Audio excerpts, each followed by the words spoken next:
Salut, bienvenue sur Picomat. Dans cette vidéo, on va démontrer que ABCD est un parallélogramme.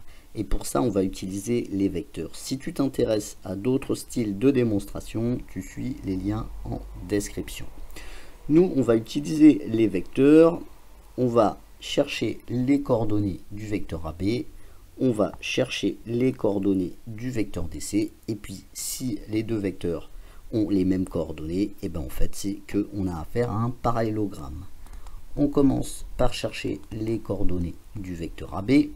Les coordonnées du vecteur AB, ça va être xb moins xa et puis yb moins ya. Voilà les coordonnées du vecteur AB.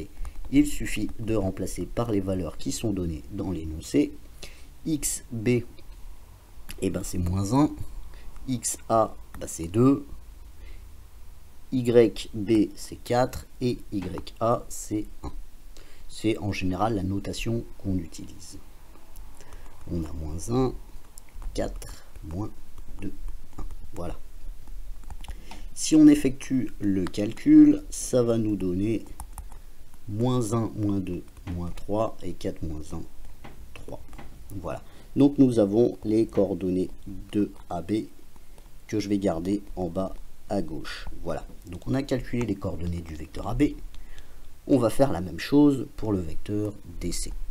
Les coordonnées du vecteur DC, ça va être XC moins XD et puis YC moins YD. On va remplacer par les valeurs.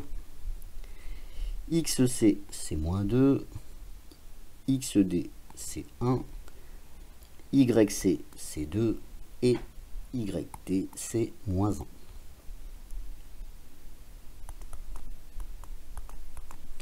Alors il faut faire attention quand on a par exemple quelque chose de négatif. Ici nous avons moins 1. Voilà.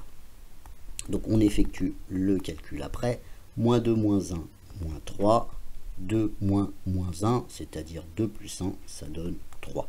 Nous avons le vecteur DC qui a pour coordonnées moins 3, 3. On voit que AB est égal à DC.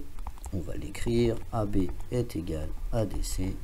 Donc, ABCD est un parallélogramme. Et on a terminé. Voilà, c'est tout pour cette démonstration. Je te dis à bientôt sur Picomat. Si tu as des questions ou des suggestions de vidéos, n'hésite pas à le dire dans les commentaires.